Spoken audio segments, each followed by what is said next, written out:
Hey guys, welcome back to the channel. तो आज बात करेंगे कि टॉपर्स का एक्चुअल में रूम कैसा होता है। आपने आपने कभी सोचा तो होगा ज़रूरी कि यार ये टॉपर्स इतना पढ़ते हैं, क्या करते हैं यार, इनके रूम में क्या होता है। तो देखो, मैं पर्सनली बताती हूँ। देखो, टॉपर्स का रूम कैसा होता है। एकदम बड़ा सा रूम होएगा, ठीक है। एक बड़ा सा रूम, उसमें बहुत सारे क्या होता है ना, एकदम कलरफुल डिज़ाइनिंग कलर एंड चारों तरफ नोट्स, है ना, चारों तरफ अपना हमारे बुक्स वगैरह, ये सब बिल्कुल नहीं होंगे। तो देखो, जितना सिंपल रहोगे उतना अच्छा होगा। तुम्हें सोचते हो ना कि टॉपर में चारों तरफ बुक ही, मतलब बुक ही बुक रहता है, चारों तरफ क्या होता है, नोट से चिपका होता है। नो, ये सब चीज़ हर लोगों के साथ नहीं होता है, specially for the board student. Boards exam उतना भी तो टफ नहीं है भाई, जितना यूपीएससी वाले हो जाते हैं, चाहे सीए वाले हो जाते हैं, तो उनके लिए तो ऑफकोर्स ही बात है, चारों तरफ उन्हें दीवार में चिपका के रखना पड़ता है। But at the same time ऐसा बहुत सारे स्टूडेंट है, मैंने देखा है, जिनके पास सिर्फ एक ही रूम है, ठीक है। जिनके पास सिर्फ एक ही रूम है, वो अब कहाँ जाए, है ना। वही रूम में उन्हें पढ़ना पड़ता है, वही रूम में सारे काम होते हैं, वही रूम में उनके पेरेंट्स सो रहे हैं, वही रूम में वो सारे काम वगैरह कर रहे, किचन वगैरह कर रहे, तो मतलब सब कुछ एक ही रूम में हो रहा है, राइट। तो इन केस में आप कैसे पढ़ सकते हो, मैं एक बात बताती हूँ। देखो, keep it simple, keep it simple, which means what night is, पढ़ाई ऐसा नहीं है कि आपको, आप देखोगे यार मेरे पास अच्छा रूम नहीं है, हर टॉपर्स के बाद मेरे फ्रेंड्स के पास अच्छा रूम है, जहाँ पर क्या करते हैं वो अच्छे से पढ़ते लिखते हैं, मतलब उनका सेपरेट एक रूम है, वहाँ पर सारे वो बुक्स वगैरह लिखते हैं। मैं एक बात बताती हूँ, मेरे घर में भी वैसा कुछ नहीं था, वैसा अच्छा ना। मेरे घर में रूम है, बट मैंने क्या कर लिया, मेरे रूम में नीचे वाला क्या था, रिजर्व रहता है, तो आपको ऐसी बात है, मेरे को स्पेस नहीं मिलता। तो इन केस में क्या करती हूँ, मैं एक छोटा सा कोना पकड़ लो, रूम का एक छोटा सा कोना पकड़ लो, ठीक है। उस कोने में आपको अपना बुक्स रखने हैं, आपको अपने जितने भी सामान आपको लगता है वो सारी चीज़ें वहाँ पर रखनी है। तो देखो, आपको क्या करना है, देखो आप बोलोगे यार मेरे पास टेबल नहीं है बैठने के लिए, है ना, जिसमें मैं पढ़ सकूँ बैठ के। मैं एक बात बताती हूँ, मैंडेटरी नहीं है। अगर तुम मैंडेटरी एकदम नहीं है, अगर तुम्हारा विलिंगनेस है ना कि तू यू वांटेड टू स्टडी, तो definitely you can, without saying any single word, without giving any single excuse. अगर आप बोलोगे यार मेरे पास स्टडी टेबल भी नहीं, मेरे पास ऐसे एक सेपरेट रूम भी नहीं, मेरे पास ये नहीं है वो नहीं है, ऐसे फलाना ढिमकाना से सोचते रहोगे ना, कुछ नहीं कर पाओगे ज़िंदगी में। एक बात बताती हूँ, अगर तुम्हें कुछ करना है ना, if you really wanted to become a topper, so what you have to do is, एक कोना पकड़ लो, अपने रूम का एक कोना पकड़ लो, अपने घर का एक छोटा सा कोना पकड़ लो, जहाँ पर आप सारे बुक्स वगैरह रखोगे। अगर आपके पास टेबल नहीं है, छोटा सा, अगर आपके पास कुछ टेबल है ना, छोटा सा तो टेबल होएगा, ऑफ कोर्स सी बात है, तो छोटा सा टेबल के ऊपर अपने सारे बुक्स वगैरह रखो, आप नीचे बैठो, इट इज़ एक्सेप्टेबल। अगर आपके पास कोई छोटा सा टेबल है, उसके ऊपर क्या होता है, रखो। क्योंकि अगर आप ऐसे ही सिर्फ नीचे बुक रखोगे और नीचे ही बैठोगे ना, तो उससे बहुत ज़्यादा आपके जो बैक में बहुत ज़्यादा पेन होएगा, उससे बहुत ज़्यादा बैक झुक जाएगा, तो वो फोकसफुली नहीं होएगा। तो एटलीस्ट एक छोटा सा तो टेबल आप लेकर आओ और नीचे ही बैठो, नीचे पर छोटा सा एक कोना पकड़ लो, ठीक है। आप एक टेबल रखा, उस टेबल में सारे बुक्स वगैरह रखे, और जो जो बुक पढ़ रहे हो वो बुक रखा, और जो एक्स्ट्रा बुक है वो आपने साइड में रख लिया, ठीक है। और जो पेन वगैरह हो जाता है, पेंसिल वगैरह, वो नीचे रख लिया। आपका जो वाटर बॉटल है वो सब सारा चीज़ रख लिया।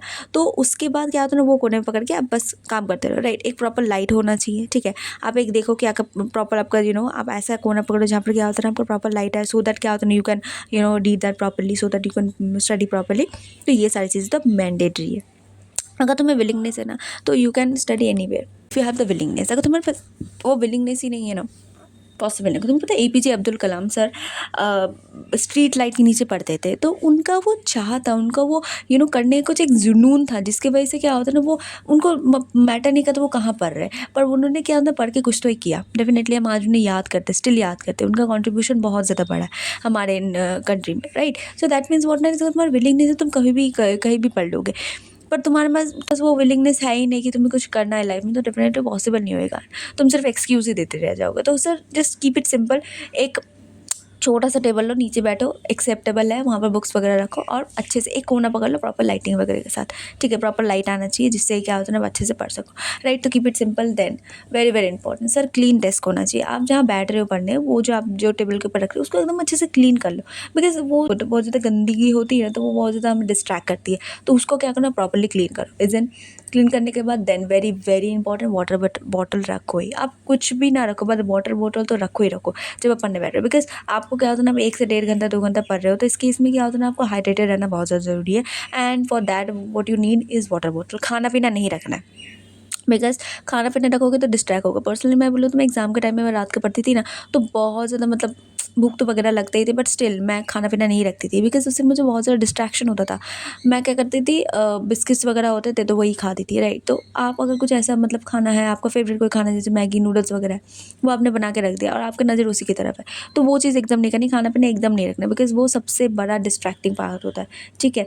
वाटर बॉटल आपने रखा, नोट्स वगैरह रेडी होने चाहिए। नोट्स वगैरह की आप मतलब स्टडी मटेरियल, आपको जो स्टडी करना है, आपको जो पढ़ना है, वो सारी चीज़ें एकदम प्रॉपर्ली रेडी होनी चाहिए, ठीक है, आपके टेबल में होनी चाहिए।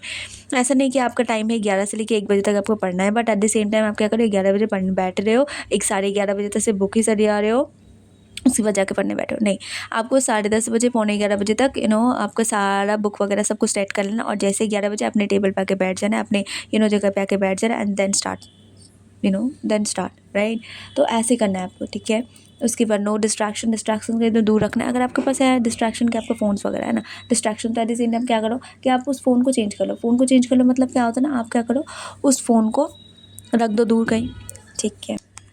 आपकी ज़िंदगी में जितने भी डिस्ट्रैक्शन है, मतलब जो चीज़ आप कर रहे हो, आप कोई काम कर रहे हो, आपको थोड़ा सा डिस्ट्रैक्शन हो तो उसको हटा दो।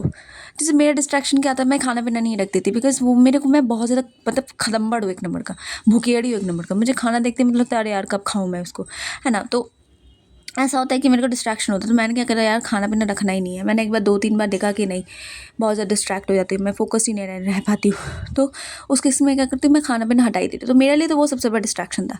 और बाकी फ़ोन वगैरह में ऐसा कुछ था नहीं, क्योंकि उतना अच्छा मेरे दोस्त वगैरह कुछ है था नहीं, तो किसी से उतना बातचीत होता नहीं है, तो ऑफकोर्स ये बात है, मेरे वो डिस्ट्रैक्शन नहीं था। बट अगर ऐसा हो सकता है कि आपका फ्रेंड सर्कल बहुत ज़्यादा बड़ा है, तो आपको फ़ोन्स बहुत ज़्यादा डिस्ट्रैक्ट करता है, या फिर सोशल मीडिया आपको बहुत ज़्यादा डिस्ट्रैक्ट करता है। केस में मैं एक बात बताती हूँ पर्सनली, ऐप्स को हाइड कर दो। हर फ़ोन में ऐप हिडन, मतलब ऐप को हाइड करने का ऑप्शन रहता है। आपका व्हाट्सएप हो गया, इंस्टाग्राम हो गया, जो भी है आपका, आप डिलीट नहीं कर सकते, ओके एक्सेप्टेबल है, but at the same time आप उसको हाइड तो कर सकते हो ना, कि जब आपका स्टडी मोड है, जब भी आपका वर्क मोड है, आप सबको हाइड कर दो। बिकॉज जब आप उसको देखोगे ना, तो डेफिनेटली क्या होगा कि आपको डिस्ट्रैक्ट हो ही गए होगे। मैं पर्सनली अभी भी वही करती हूँ, मैं डिलीट नहीं करती, मैं वो चोचलापंती नहीं करती कि एग्जाम के पहले वो डिलीट कर दे। नो, मैं क्या करती हूँ, उसको सबको हाइड कर देती हूँ, ना मेरे आँखें के सामने रखेगा, ना ही मैं डिस्ट्रैक्ट होंगी। तो ये चीज़ आप करो यार, पर्सनली मैं बता रही हूँ। अगर आप अभी से नहीं थोड़ा सा मतलब सोशल मीडिया से दूर रहोगे तो पॉसिबल नहीं होगा। तो please keep yourself away from social media, because that is a biggest distraction we are ever facing, the Gen Zs are actually facing. Okay, now see everything is ready now, you are ready properly now. Again सारी चीज़ आपकी ready है, water bottle वगैरह, आपका desk वगैरह ready है, आपका table वगैरह रेडी है।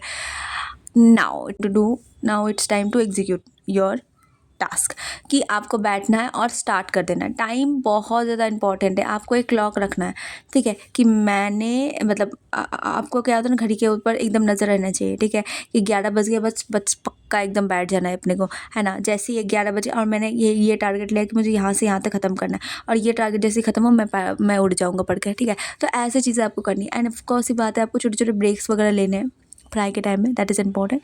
कोई भी मिस मत करो। मिस मतलब क्या होता है ना, खुद में एक्सक्यूज़ मत दो, खुद से ही तुम एक्सक्यूज़ दोगे खुद को ही। क्या होता है ना सर, हमारा ऐसे ही बोलोगे कि यार, खुद से ही तुम इतना एक्सक्यूज़ वगैरह दोगे, तो definitely it will not possible to you to do anything in your life. So please don't give excuses, don't mess, and please just focus. And this is the basic mantra that you toppers used to follow, and this is how the toppers room look like. So if you have any doubt, do let me in the comments below. See you in the next one. Bye bye.